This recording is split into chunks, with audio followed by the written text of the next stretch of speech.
Satu, alladzina hum fi salatihim khashi'un.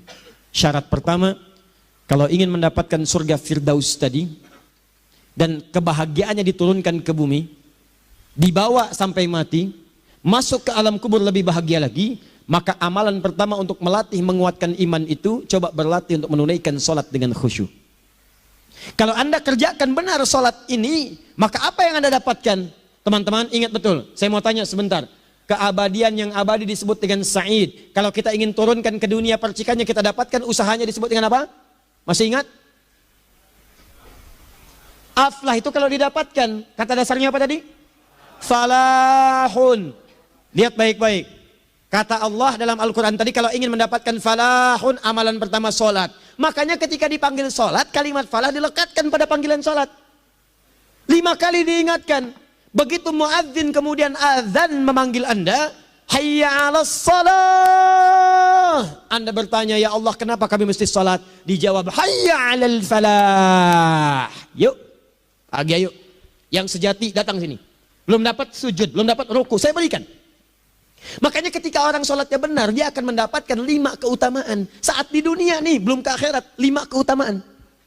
Yang tidak diberikan pada orang yang tidak sholat. Atau orang sholat tapi sholatnya nggak khusyuk. Sebab syarat mendapatkannya khusyuk. Alladzina hum fi sholatihim khasyi'un. Bukan alladzina hum fi sholatihim saja, tapi ada kalimat khasyi'un. Artinya yang tidak khusyuk saja nggak akan dapat, apalagi yang nggak sholat. Apa yang 5 ini? Lihat baik-baik. 1. Orang yang sholatnya benar, pertama kali sebelum mendapatkan kebahagiaan hakiki dari Allah Subhanahu wa Ta'ala, akan dirubah dulu perilaku hidupnya menjadi perilaku yang lebih baik. Kalau orang itu sholatnya benar, maka sholat itu akan melatih dia untuk berubah, bertransformasi jadi orang baik. Itu ada di Quran surah ke-29 ayat ke-45. Innas sholata tanha anil fahsya'i wal munkar. Sumber keburukan cuma 2, kalau bukan fahsya itu munkar. Maaf, pornografi, porno aksi, LGBT, kata-kata jorok, kotor itu fahsya. Di orang sholat kata Allah, mustahil berkata-kata kotor. Orang sholat tidak akan pernah mencela. Orang sholat tidak punya kata-kata jorok. Jadi kalau ada sekarang orang yang sholat senang mencela orang lain, itu berarti ada masalah dalam sholatnya. Dan dia belum dijamin sebagai ahli surga terbaik. Dan hidupnya nggak bahagia. Nggak bahagia. Aneh nih. Sholat tapi senang cela orang. Aneh. Aneh. Yang paling bahaya adalah menikmati celahannya. Itu yang paling aneh. Anda ngaji. Anda ikut taklim. Taklimnya sesuai Quran, taklimnya petunjuk sunnah. Anda sholat, Anda puasa, tapi Anda masih senang mencela orang lain dan menikmati celahan itu. Kalau nggak mencela, kayaknya nggak komplit kehidupan. Maka ada yang salah dengan ibadah Anda. Ada yang keliru. Karena mustahil taat bertemu dengan maksiat, itu mustahil. Mungkar, keburukan yang diingkari oleh hati, sumbernya nafsu perut dengan akal. Bohong, mencuri, menipu, membunuh, merampok, membegal, mabuk dan sebagainya. Itu namanya mungkar. Orang sholat gak mungkin mengerjakan mungkar. Jadi kalau sholat kita benar, cukuplah Anda sholat, maka Anda akan jadi orang baik. Makanya kata Nabi, Anda punya anak dari kecil ajarin sholat. Sholat, kalau naik jadi balik, kerjakan terus. Kasih pelajaran membuat dia mengerti. Kalau masih susah, berikan pelajaran. Ini sering diterjemahkan dengan memukul. Mukul di Arab beda dengan konteks mukul sekarang. Mukul di Arab tuh ngasih pelajaran supaya ngerti. Anda bisa terjemahkan dengan konteks lain. Uang jajannya tahan, yang kesukaannya simpan dulu. Bisa dengan konteks kekinian, tapi poinnya, kenapa anak Anda dari kecil ajarin sholat, sampai kenalkan dengan masjid, ajari 3 tahun bawa ke masjid, kenalkan dengan masjid, gak ada masalah lari-lari itu sebelum waktu sholat. Kenalkan dulu. Dulu orang-orang tuh begitu, sebelum waktunya dikenalkan, jalan, begitu lari, biarin dulu. Setelah itu diberi pengertian, nah ini bukan tempat berlari, yang berlari di sana nanti, yang di sini nanti akan ada orang-orang baik semuanya. Terus Anda lihat berbaris, baris rapi. Kalau pengen baik, ikutan baris nanti. Terus nanti ada yang mimpin di depan, namanya imam. Imam itu siapa ya? Tetangga kita bukan yang Pak Imam. Bukan. Bukan. Kalau tetangga kita namanya Imam S. Arifin. Kalau yang ini imam sholat namanya. Imam sholat itu nanti akan pimpin menyembah Allah. Allah siapa ya? Allah itulah yang memberikan ayah rizki. Allah itu yang memberikan ayah rizki sehingga bisa beli tobot buat kakak. Beli robokar poli, ini yang poli, ini yang embers, ini yang heli, ini mulu kakak semuanya tuh. Yang kasih Allah. Nanti kalau kakak bagus bisa ikut rapi di sini, Allah akan senang, akan ditambah lagi oleh Allah. Oh begitu ya, datang. Begitu caranya. Ini bukannya waktu sholat belum dikenalin, udah dibawanya main-main di masjid. Bahkan ada yang agak repot lagi, di rumahnya susah diatur, dibilang, kamu ini susah diatur, main sana ke masjid, disuruh main, ya main di masjid. Yang salah bukan anaknya, orang tuanya. Apa rahasianya anak itu disuruh ke masjid, suruh sholat? Rahasianya, begitu anak itu sholat dengan baik, maka dia akan tumbuh jadi anak baik di kemudian hari. Itu maksudnya. Nah sekarang saya agak bingung ini, pendidikan TK sekarang salah sih? Enggak, cuma saya agak bingung mikirnya. Ini anak belum diajarin sholat, udah diajarin manasik. Itu bagaimana cara berpikirnya Ferguson? Agak repot saya mikirnya tuh. Ya. Walaupun salah sih enggak, cuma saya bingung gitu. Kenapa nggak dikerjakan tahap yang pertama dulu? Tangga itu kan berurutan. Nggak bisa Anda lompat langsung ke 5. Kan 1, 2 belum terlewati. Jelas ya? Ah, ini gambarannya. Sholat nih. 1 pasti baik. Ini kalau sekarang sholat, lisan belum baik, mata belum baik, sampai ke kaki, berarti ada yang salah sholatnya tuh. Ada yang nggak tepat. Tangan sembarangan, snack orang ngambil. Awas. Tuh sendal orang, mau wudhu nggak ada sendal, pakai sendal orang. Udah bilang belum? Kehujanan pakai payung orang. Udah bilang belum? Ya kan gampang Ustaz. Ini kan juga mungkin diikhlaskan karena Allah. Ya ikhlas, cuman pakainya belum minjam. Bagaimana kalau sedang pegang payung itu keluar, Anda meninggal? Nah, coba mikirin ke situ. Coba ke kantor. Kalau didorong proyek yang nggak jelas, minta tanda tangan, pikirin dulu bagaimana kalau meninggal. Kemarin saya sama teman-teman artis saya katakan begini, Anda ya, kalau Anda mengaji dengan saya, jangan pernah menerima peran maksiat. Walaupun itu sekedar adegan, tapi itu maksiat. Kalau bayangkan ketika Anda memerankan itu, Anda diwafatkan oleh Allah Subhanahu Wa Taala. Maka demi Allah saya katakan tidak ada faedahnya Anda ngaji sekarang, ngaji besok. Ketika Anda menerima peran itu, Anda wafat dalam keadaan bermaksiat di hadapan Allah Subhanahu Wa Taala. Maka saya pun katakan pada Anda, ayo belajar yang betul. Pahami, bangun sholat, belajar, dalami seperti orang tua kita dulu. Tinggalkan nyontek, budaya yang nggak jelas.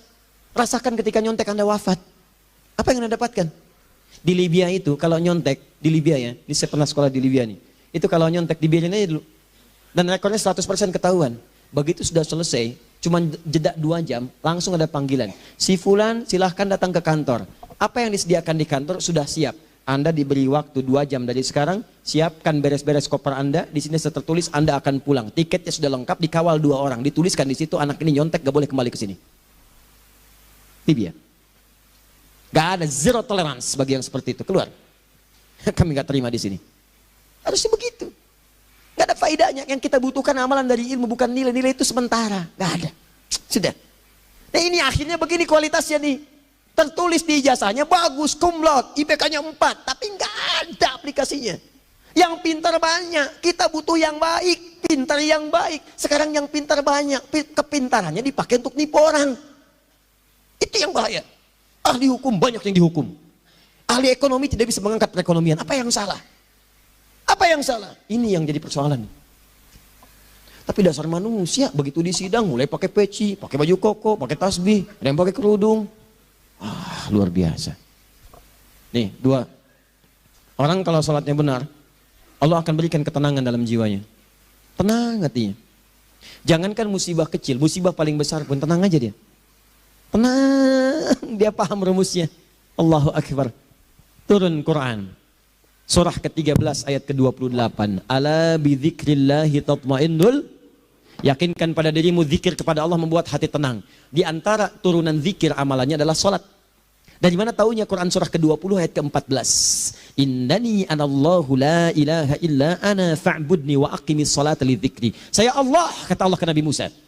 Tidak ada Tuhan selain saya, sembah saya. Bagaimana menyembahmu ya Allah? Tunaikan sholat sebagai zikir kepada saya. Zikir. Nah, maka kalau Anda sedang tidak tenang, ayo ke masjid. Banyak zikir itu, baca Quran zikir. Quran surah 15 ayat 9. Inna nahnu nazzalna dzikra. Kami turunkan Al-Quran sebagai zikir. Jadi kalau Anda sedang baca Al-Quran, Anda sedang berzikir. Ibu kalau sedang nggak tenang, Bu, gelisah, nggak enak, nggak usah mengeluh, apalagi bikin status gak karuan. Ibu wudu, ambil mushaf baca. Begitu sedang baca ada ketenangan dalam jiwa. Berdoa, zikir. Kalau sedang nggak tenang besok ada proyek, doa dulu. Doa itu memberikan ketenangan. Makanya doa disebut dengan zikir. Quran surah ke-7 ayat 205. Wadhkur rabbaka fi nafsika tadarruan wa khifatan wa dunal jahri minal qaul. Ayo berzikir, minta kepada Allah dengan segenap jiwamu, mohon dengan penuh ketawaduan. nanti ketenangan diberikan. Menghafal Quran, baca itu zikir. Quran surah ke-54 ayat 17, 22, 32, 40. Walaqad yassarnal Qur'ana lidzikri fahal mim mudzakir. Menyebut nama Allah, Al-Asmaul Husna itu zikir. Sedang ada persoalan, ya Allah, ya Allah, ya Allah, ya Rahman, ya Rahim, ya Malik, ya Qudus, ya Allah, ya Allah, ya Allah, ya Allah. Zikir. Dalilnya Quran surah kedua ayat 152. Fadhkuruni adzkurkum. Sebut namaku, zikir.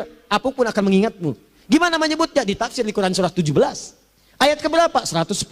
Qulid Allah, awid Rahman, ayyamma tad'u falahul asma'ul husna. Sebut nama Allah.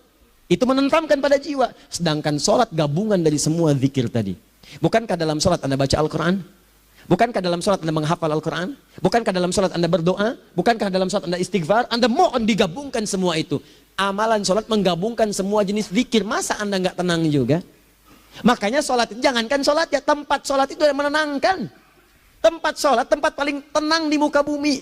Kalau nggak percaya silahkan. Ya, Anda sebelum masuk ke Istiqomah ini, begitu Anda masuk kan perasaannya beda kan? Lain.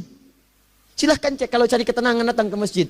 Masuk, wudhu masuk, sholat 2 rakaat, tenang. Dekat kipas angin, saking tenangnya, plek, ngantuk tidur. Beneran. Enak. Makanya saat Ramadan kalau orang pengen cari ketenangan, lihat. Di perusahaan-perusahaan penuh tuh musola, pada tidur. Ya, mengamalkan hadis palsu. Ya, niyamus shaim ibadah, tidurnya orang puasa ibadah, hadis palsu. Nah, itu teman-teman.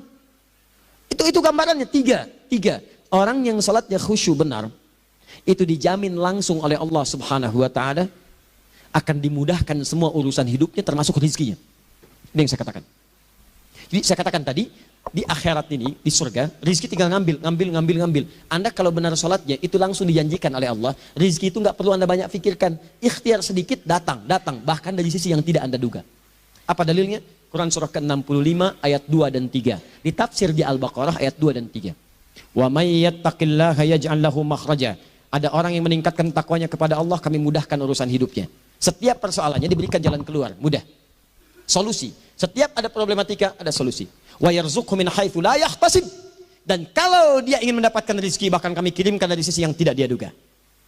Orang lain capek ini datang lagi, tawaran proyek datang lagi. Utsman tuh Masya Allah, kayanya banyak. Tapi yang paling dirindukan bukan saat mendapatkan peningkatan omsetnya, yaitu saat dia mendapatkan waktu khusus dengan Allah untuk sholat. Malam hari sampai-sampainya sempat sholat tahajud sampai khatam Al-Quran. Abdurrahman bin Auf demikian, Tamim Ad-Dari demikian. Sholat karena tahu sholat itu meningkatkan rizki. Karena tahu kuncinya ada di situ, Allah yang punya rizki. Disebut dengan Razak, pemilik rizki. Maka saya harus punya hubungan dekat dengan Allah. Kalau sudah punya hubungan dekat, mau apa aja gampang. Belum minta, udah diperhatikan. Silahkan cek, Anda punya hubungan baik dengan bos Anda di kantor. Ya, sebelum Anda minta, beliau udah pikirin tuh. Telepon bendahara. Dia udah ngambil belum gajinya? Belum Pak, tambahkan bonus sekian. Kenapa? Karena dia mengawasi Anda. Allah maha tahu dibandingkan dengan bos Anda. Mendekat kepada Allah, semua diperhatikan oleh Allah. Siapa orang takwa itu? Kalimat takwa pertama di Al-Quran Al-Baqarah ayat 2. Amalannya ayat 3. Dzalikal kitabu la raiba fihi hudal lil. Siapa mutakin itu? Ayat 3-nya. Alladzina yu'minuna bil ghaib wa yuqimunas shalah. Nih. Gampang. Kalau pengen mudah hidupnya gampang. Biaya nggak mahal, tenaga nggak banyak, tingkatkan takwa. Nih, kalau hidup Anda masih susah, di kantor champion, di rumah tangga bermasalah terus, atau sebaliknya, maka boleh jadi kalau gelar Anda tinggi, harta Anda banyak, tapi selalu punya masalah, bukan Anda kurang hebat, bukan Anda kurang kedudukan, bukan Anda kurang kaya, Anda kurang takwa. Dan yang paling dahsyat, mungkin sholat Anda belum berkualitas. 4. Orang yang sholatnya benar, khusyuk dia, bahkan saat sholat itu kalau dia minta, maka seketika doanya akan dikabulkan. Tanpa diskusi, langsung seketika. Contoh, Quran surah ketiga ayat 38 sampai 39. Demi Allah saya katakan, Nabi Zakaria punya masalahnya pelik. Sudah berumah tangga, istrinya divonis monofos, maaf bahkan mandul. Gak mungkin punya keturunan. Maka apa yang beliau kerjakan? Secara singkat beliau sholat. Begitu sholat minta kepada Allah. Hunalika da'a Zakaria rabbah. Di mihrab itu beliau bermohon kepada Allah. Bermohonnya sambil sholat. Qala rabbi habli min ladunka dzurriyyatan thayyibah innaka sami'ud du'a. Ya Allah, mereka katakan saya nggak mungkin punya keturunan. Sekarang saya ingin katakan ya Allah, saya hanya minta darimu saja, saya nggak akan dengarkan mereka. Ya Allah, mohon Engkau maha mendengar ya Allah.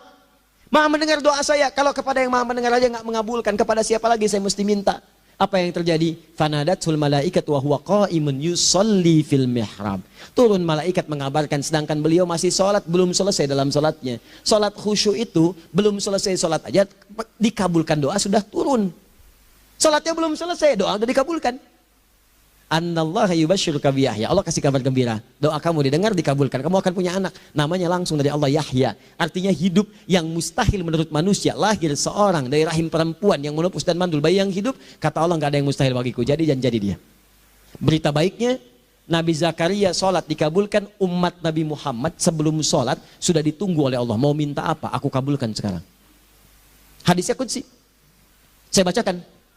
Hadatsana qala Rasulullah sallallahu alaihi wasallam qala Allahu azza wa jalla qasamtu shalah baini wa baina abdi. Kata Allah, saya bagi dua ya salat antara aku dengan hambaku. Wali abdi ma sa'ala. Kalau hambaku benar salatnya, aku berikan apapun yang dia minta sekarang.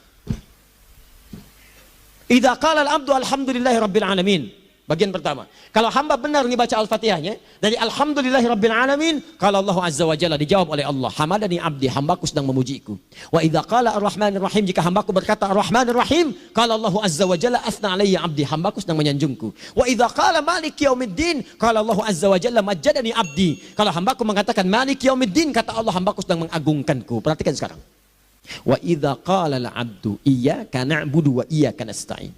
Jika hambaku berkata sekarang, ya Allah, kami sekarang ibadah, sholat menyembahmu, dan kami sekarang sedang punya masalah, kami hanya minta tolong kepadamu ya Rabb. Apa jawabannya? Beda dengan sebelumnya. Kata Allah, hadza baini wa baina abdi. Inilah perjanjian antara aku dengan hambaku. Wali abdi, kalau hambaku benar khusyuk sholatnya sampai detik ini, baru sampai Al-Fatihah itu pun belum tuntas. Baru sampai Al-Fatihah itu pun belum tuntas. Kalau benar bacaannya, betul sholatnya dari takbir sampai dengan selesainya, sampai ayat itu, iyyaka na'budu wa iyyaka nasta'in, kata Allah, masalah apapun yang dia minta sekarang, aku akan kabulkan. Besok saya kasih rahasia. Yuk, yang di KBP. Ada awal pembuka di awal sebelum Al-Fatihah yang kalau Anda benar bacanya, itu pengantar kepada pengabulan doa di Al-Fatihah. Apa itu? Besok. 5. Yang kelima ini yang paling diharapkan, dan ini penutup dalam kajian kita malam ini. Teman-teman sekalian, perhatikan baik-baik. Jika Anda benar mengerjakannya, maka Allah akan jamin langsung Anda akan mendapatkan kesuksesan dan kebahagiaan di semua aktivitas Anda. Kalau jadi suami, suami yang sukses, rumah tangga yang bahagia. Kalau jadi pegawai, pegawai yang sukses, dan di kantor bahagia. Masih ingat? Kesuksesan yang menghadirkan kebahagiaan, konteksnya dunia disebut dengan falah. Dipegang disebut dengan aflah. Dikembalikan lagi ke atas, ke surah ke-23 ayat 1 dan 2. Qad aflahal mu'minun. Apa amalannya? Alladzina hum fi salatihim khashi'un. Persoalannya, kalau Anda salat belum mendapatkan satu di antara 5 ini, apa masalahnya? Pertama masalahnya, kata Al-Quran, boleh jadi yang salat itu belum khusyuk. Apa itu khusyuk? 2 maknanya, dan saya tutup di sini. Apa yang 2 itu? 1, kebanyakan orang salat masih membawa dunia dalam salatnya. Makanya kalau pengen khusyuk, kata Allah, maka Anda rasakan akan bertemu Allah. Rumusnya Quran surah kedua ayat 45 sampai 46. Rasakan secara singkat, mungkin itu sholat terakhir yang Anda akan kerjakan dalam kehidupan. Mungkin di sholat itu Anda wafat. Kata Allah, alladzina yadhunnuna annahum mulaqu rabbihim. Orang khusyuk itu sudah kelihatan dari sebelum sholat, dia sudah merasa persiapan menghadap Allah. Persiapan ke manusia aja, dia sudah siap-siap, mandi dulu, ganti pakaian, pakai parfum, macam-macam dan sebagainya. Hanya memenuhi undangan manusia. Allah mengundang Anda 5 kali dalam sehari. Ya maaf, mengabulkan doa Anda, mencukupkan kebutuhan, menyembuhkan kalau sakit. Disiapkan Anda. Harusnya apa? Penampilan sempurna. Kata Quran, orang khusyuk itu kelihatan sebelum sholat. Pakaiannya kelihatan. Quran surah 7 ayat 31. Ya bani Adam khudhu zinatakum inda kulli masjid. Hai anak cucu Adam, kalau tiba panggilan dari masjid, kenakan pakaian terbaikmu. Di anak cucu Adam tuh kelihatan. Kalau orang khusyuk, begitu azan kelihatan pakaiannya lain. Pakaiannya indah. Khudhu zinatakum, kenakan pakaian terbaikmu. Dipakai, bertemu Allah. Bertemu manusia aja pakaian bagus-bagus. Ini aneh ya, ada orang salah ibadah aja. Orang salah ibadah pakaiannya bagus-bagus. Lihat nih hari-hari tertentu, besok tuh. Orang mau ke tempat masing-masing tuh. Ada yang pakai jas, pakai dasi, pakai batik, pakai kebaya. Anaknya dibawa, dikuncir 2, bawa manisan, macam-macam.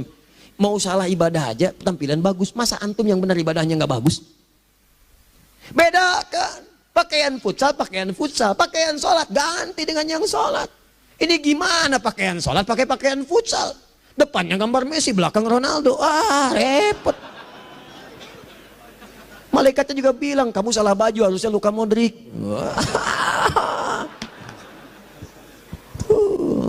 Apalah saya. Nah, yang mau tanya apa? Mourinho dipecat saya tahu. Lagi nganggur sekarang, ditawarin Benfica dia nggak terima. Sekarang jadi dia komentator di BeIN Sport. Nanti sebentar lagi dia akan komentar di laga Saudi dengan Qatar dan komentar laga Arsenal dengan Al Hilal. Digantikan oleh Solskjaer. Dia super sub dulu. Ya, super sub. Ya, the baby assassin, ya pembunuh yang berwajah baby face. Masuknya di akhir-akhir, gol. Sekarang melatih dia, 5 kali kemenangan, belum kalah sama sekali. Saya hafal itu. Tapi masih di urutan ke-6, tapi jaraknya ke yang keempat itu tinggal 3 poin lagi. Hafal saya, Liverpool tahu, cuma 4 poin sekarang bedanya, kemarin 7 kalah 2-1 sama Manchester City. Walaupun banyak analisis yang menyebutkan, mungkin itu diberikan saja gitu kan, karena ada yang lain-lain. Hafal kedua Manchester City, hafal saya. Ayo mau tanya apa lagi, Tottenham Hotspur ke bawahnya, ada Chelsea, ada Arsenal, baru kemudian Manchester United. Liga Italia, wah udah gak kekejar Juventus, ya apa lagi, dan seterusnya lah, nggak ada ujungnya bahas yang begituan. Jelas ya? Maksud saya, Anda tanya itu saya jawab, tapi tidak menghilangkan ibadah kita yang lain. Dan apa ruginya? Ya tahajud dah. Apa yang bisa dikerjakan besok, lihat besok. Ya kan tahajud kan bisa besok. Ada orang tahajud jam 10 pagi? Gak ada. Lebih baik Anda kerjakan malam tahajud. Yang tidak bisa dilihat malam bisa dilihat besok. Cara berpikirnya bagaimana kalau besok meninggal? Gak kesampaian teman-teman sekalian. Gak kesampaian. Nah maka dari itu, Anda kalau mau ada panggilan sholat, siap-siap baju yang bagus. Itu sempurnakan. Anda panggilan orang mandi, panggilan Allah, buka Quran surah 5 ayat 6, sempurnakan wudhu.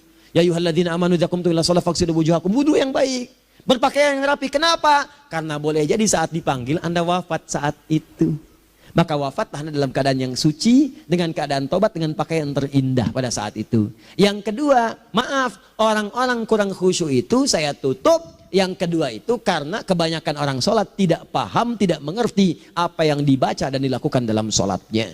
Jujur pada diri sendiri, jawab pada diri Anda. Sampai sekarang Anda sholat, berapa persen bacaan sholat yang Anda pahami? Jangan-jangan selama ini Anda sholat ribuan kali sujud, ribuan kali ruku. Gak ada yang paham yang dibaca. Sekian persen yang paham, bagaimana sholat Anda bisa khusyuk? Pekerjaan Anda dipahami, urusan akhirat Anda gak dipahami. Di mana cara berpikirnya? Aku yang bagaimana atau engkau yang harus bagaimana? Ya, coba berubah. Nah ini baru satu amalan, belum yang lainnya. Ada 5 amalan lagi. Yang kalau kita bisa turunkan itu, selain sholat yang khusyuk, maka jaminan tadi akan datang. Baru sholat khusyuk aja 5 datang. Apalagi ditambah dengan 5 amalan lainnya lagi. Demi Allah saya katakan, dunia kecil sekali, gak ada nilainya. Akhirat aja enak. Nikmat.